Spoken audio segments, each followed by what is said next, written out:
Business की कुछ ताजा खबरें आज की छोटी सी वीडियो में। स्वाची फर्स्ट न्यूज डेथ थ्रेट के बारे में है जो कि मिल रहे हैं इलोन मस्क को after firing a lot of federal workers, और जिस चीज पर उन्होंने बात की है तो इलोन मस्क जो कि बिलियनियर एडवाइजर और बहुत अच्छे खासे दोस्त है डोनाल्ड ट्रंप के, उनको रिपोर्टेडली काफी ज्यादा डेथ थ्रेट और बैकलैश फेस करने को मिल रहा है इस वक्त। उन्होंने इस चीज पर बात करते हुए द टाइम से कुछ ये कहा कि I am taking a lot of lag and getting a lot of death threat by the way, I can like set them up, but if we don't do this, America will go bankrupt. And that is why it has to be done. And I'm confident at this point we can actually find $1 trillion in saving. And that would be roughly around 15% of the $7 trillion budget. Basically saying कि इस वक्त मैं काफी ज्यादा backlash face कर रहा हूँ और साथ ही में मुझे बहुत सारे डेथ थ्रेट भी मिल रहे हैं। पर अगर हम ये नहीं करते तो अमेरिका बैंकरप्ट हो जाएगा, और अगर हम ये करते हैं तो $7 ट्रिलियन के बजट में से हम $1 ट्रिलियन बचा सकते हैं। इस चीज पर डोनाल्ड ट्रंप ने भी रिएक्ट किया है और उन्होंने साफ साफ ये दो लाइन बोली कि if anyone was unhappy with Tesla chief then throw them out of here. Basically saying कि अगर कोई इलोन मस्क से खुश नहीं है तो उनको बाहर फेंक दो, और ये उन्होंने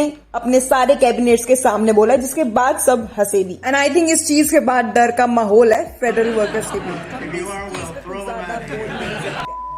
सो बढ़ते हैं नेक्स्ट न्यूज पे जो कि मेटा के बारे में है, और जिन्होंने रिसेंटली अराउंड 20 एम्प्लॉयज को फायर कर दिया है, टर्मिनेट कर दिया है for leaking the confidential information outside the company. और इस चीज पर मेटा के एक स्पोक्स पर्सन डेव अर्नोल्ड ने कुछ ये कहा कि हम लोग एम्प्लॉयज को बार बार यही याद दिलाते हैं कि इंटरनल इंफॉर्मेशन लीक करना पॉलिसीज के खिलाफ है और आपको ये नहीं करना है। इस चीज पर इन्वेस्टिगेशन हुई और कुछ अराउंड ये 20 लोग पाए गए, 20 लोग पाए गए जिन पर की उन्होंने एक्शन लिया, उनको फायर कर। और इसके अलावा कंपनी को ये भी लग रहा है कि ऐसे और भी लोग निकलने वाले हैं आने वाले टाइम में। तो ये इन्वेस्टिगेशन जो है चालू रहेगी, क्योंकि आप लोगों को पता ही है कि मेटा अपनी प्राइवेसी के लिए जाना चाहता है और वो नहीं चाहता कि उनके यूजर या फिर कंपनी के किसी भी चीज का डेटा बाहर जाए।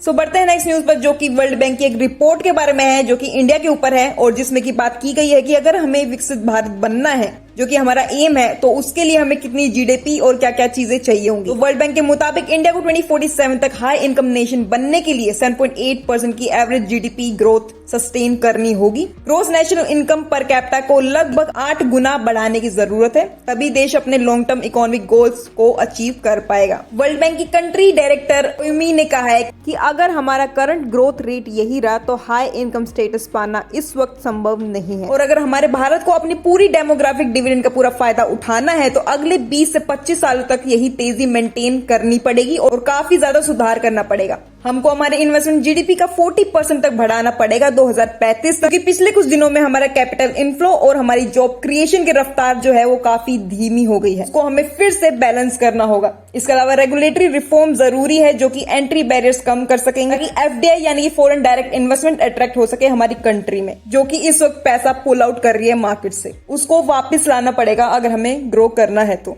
इसके अलावा हमारे ट्रेड पॉलिसीज रिफॉर्म्स को फिर से सही करना पड़ेगा, थोड़ा और सुधार करने पड़ेंगे। इसके अलावा टैरिफ्स भी हमें बहुत सारी चीजों पर कम करने पड़ेंगे। इसके अलावा सर्विस रेट बढ़ाने की भी जरूरत है। अगर मैं ओवरऑल बात करूं तो हमें हमारे हर सेक्टर पे इक्वली कंट्रीब्यूट करना पड़ेगा। और अगर आपको ये रिपोर्ट पढ़नी है तो मैं इसका लिंक जो है वो डिस्क्रिप्शन में दे दूंगी, आप वहां जाकर पढ़ सकते हो।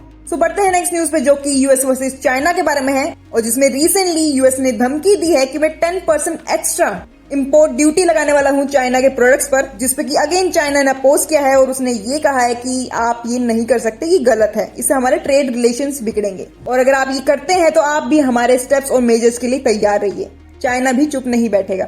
सो बढ़ते हैं नेक्स्ट न्यूज पे जो कि एंजल वन के बारे में है, और जिसका शेयर 5% से गिरा है क्योंकि उनके क्लाइंट का डेटा लीक हो गया है। तो कंपनी को अपने AWS ब्रीच के कारण कुछ क्लाइंट्स का डेटा डार्क वेब पे लीक होने की जानकारी मिली है। जैसे ही एंजल वन को ये पता चला, उन्होंने अपने दूसरे एप्लीकेशन के क्रेडेंशियल्स बदल दिए ताकि और क्लाइंट से डेटा लीक ना हो और इस इम्पैक्ट को रोका जा सके। अब इस पूरे केस पर इन्वेस्टिगेशन चल रही है, वैलिडेट किया जा रहा है कि क्या दिक्कत हुई, कहाँ से प्रॉब्लम उठी और किसने क्या किया है, और इस चीज के लिए उन्होंने एक एक्सटर्नल फोरेंसिक एक्सपर्ट को भी हायर किया कि इस ब्रीच के रूट्स को एनालाइज किया जा सके। और इस चीज पर कंपनी ने ये भी कहा कि क्लाइंट्स के फंड, सिक्योरिटीज और क्रेडेंशियल्स अभी सेफ हैं और अकाउंट्स पर कोई असर नहीं पड़ा है।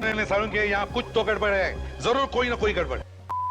सो बढ़ते हैं नेक्स्ट न्यूज पे जो कि एक मार्केट लीडर के बारे में है जिसका नाम है KEI इंडस्ट्रीज, जो कि केबल्स और वायर के बिजनेस में है, और जिन्होंने नए कमर अल्ट्राटेक पर यह कहा है कि उन्हें उनके एंट्री से कोई भी दिक्कत नहीं है। तो रिसेंटली जिन लोगों को नहीं पता, अल्ट्राटेक अपना बिजनेस डाइवर्सिफाई कर रहा है, वो केबल्स और वायर बिजनेस में भी एंट्री कर रहा है, जिस पर मार्केट के लीडर KEI इंडस्ट्रीज के MD अनिल गुप्ता ने ये कहा है कि अल्ट्राटेक केबल्स और वायर इंडस्ट्री में एंट्री से उन्हें कोई भी खतरा नहीं है, क्योंकि इस सेक्टर में नए प्लेयर्स को एस्टेब्लिश होने में काफी ज्यादा साल लग जाते हैं, इसलिए वो रिलैक्स्ड है एकदम। अल्ट्राटेक सीमेंट ने 1800 करोड़ का कैपेक्स करके FY26 FY27 तक प्रोडक्शन शुरू करने वाला है केबल्स और वायर्स का, जिसपे कि KEI इंडस्ट्रीज के MD अनिल गुप्ता जी ने ये भी कहा है कि पूरी तरह से स्केल होने में 3 से 5 साल तो लगेंगे ही लगेंगे। सो बढ़ते हैं नेक्स्ट न्यूज पे, जो कि ओला इलेक्ट्रिक के बारे में है और जो कि फैब में भी नंबर 1 पोजीशन पर बना रहा। तो एक रिपोर्ट के अकॉर्डिंग ओला इलेक्ट्रिक ने फरवरी 2025 में 25,000 इलेक्ट्रिक स्कूटर बेचकर 28% मार्केट शेयर के साथ नंबर 1 पर इस बार भी बना रहा।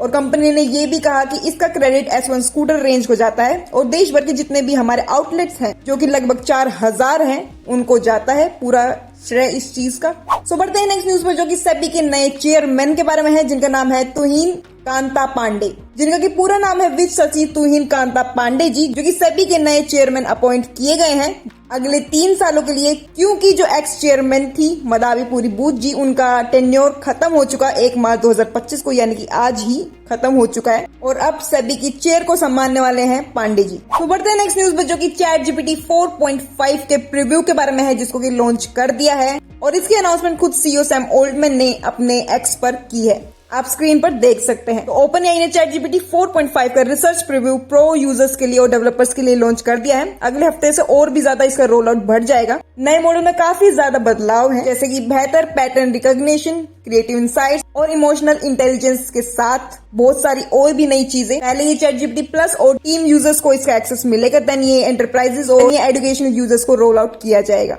और इस पर CEO सैम ऑल्टमैन ने ये भी कहा है कि इसमें टेंस ऑफ थाउजेंड नए GPUs अगले हफ्ते ऐड होंगे। सो बढ़ते हैं नेक्स्ट न्यूज पे, जो कि ज़ीरोधा के CEO नितिन कामत जी के बारे में है, जिन्होंने की हमारे स्टॉक मार्केट पर रेड फ्लैग दिखा दिया है और एक तरीके से ये भी बोल दिया है कि मार्केट अभी और गिर सकता है। तो रिसेंटली स्टॉक मार्केट क्रैश के बाद ज़ीरोधा के CEO नितिन कामत जी ने ट्रेडिंग वॉल्यूम और ट्रेडर्स के नंबर्स पर तेजी से गिरावट होने की बात कही है। उन्होंने साफ साफ एक तरीके से ये कहा है कि ना ट्रेडर्स ट्रेड कर रहे हैं ज्यादा और ना ही मार्केट में वॉल्यूम है। और उनका ये भी कहना है कि अभी इंडियन स्टॉक मार्केट काफी ज्यादा शैलो है और भी गिरावट देखने को मिल सकती है। और इस मार्केट क्रैश से सबसे ज्यादा इम्पैक्ट हुआ है IT, टेक, ऑटो और टेलीकॉम सेक्टर पर सबसे ज्यादा इम्पैक्ट पड़ा है। और इसकी बड़ी वजह है ग्लोबल ट्रेड वॉर, जिसने की हर जगह अपना डर बनाया हुआ है। और इसके अलावा FIIs की बड़ी सेलिंग जो हो रही है हमारे मार्केट से, जो वो भाग रहे हैं, उसी वजह से ये गिरावट देखी जा रही है। इसके अलावा CEO ने ये भी बताया कि ब्रोकर्स के बीच ट्रेडिंग एक्टिविटी 30% तक गिर चुकी है। पिछले 15 सालों में पहली बार ज़ीरोधा अपने बिजनेस में स्लो डाउन देख रहा है, पहली बार। और उन्होंने ये भी कहा है कि अगर ये करेक्शन जारी रहा, अगर ये होता रहा, तो सिक्योरिटीज ट्रांजैक्शन टैक्स यानी कि STT जो आप लोग देते हो वो डबल भी हो सकता है एक तरीके से, क्योंकि मार्केट में वॉल्यूम नहीं है और लोग अगर ट्रेड नहीं करेंगे तो गवर्नमेंट को कलेक्शन कैसे होगा, उनका रेवेन्यू गिर जाएगा। तो हो सकता है ये डबल भी हो जाए, कुछ भी हो सकता है, क्योंकि मार्केट बहुत ज्यादा गिर चुका है, आपको अपने पोर्टफोलियो में दिख भी रहा होगा। तो बढ़ते हैं नेक्स्ट न्यूज पे, जो कि जियो के बारे में है और जो कि रिसेंटली जल्द ही बनाने वाला है cloud based PC AI apps के लिए। तो रिसेंटली जियो प्लेटफॉर्म एक क्लाउड बेस्ड PC डेवलप कर रहा है, जो कि AI एप्स को डिप्लॉय करने में काफी ज्यादा मदद करेगा बिना किसी हार्डवेयर के। इस पर बात करते हुए जियो इन्फोकॉम के चेयरमैन आकाश अंबानी जी ने ये कहा है कि ये डिवाइस एग्नोस्टिक होगा, यानी कि किसी भी PC ब्रांड पर काम करेगा। और इसमें जियो ब्रेन के नाम से एक machine learning as a service भी लॉन्च होगा, जिससे कि एंटरप्राइजेस को AI एप्स बनाने के लिए काफी ज्यादा कॉस्टली इंफ्रास्ट्रक्चर की जरूरत नहीं पड़ेगी। इसी के साथ आज की वीडियो सिर्फ यहीं तक। आप लोगों का बहुत बहुत धन्यवाद इस वीडियो को आखिरी तक देखने के लिए।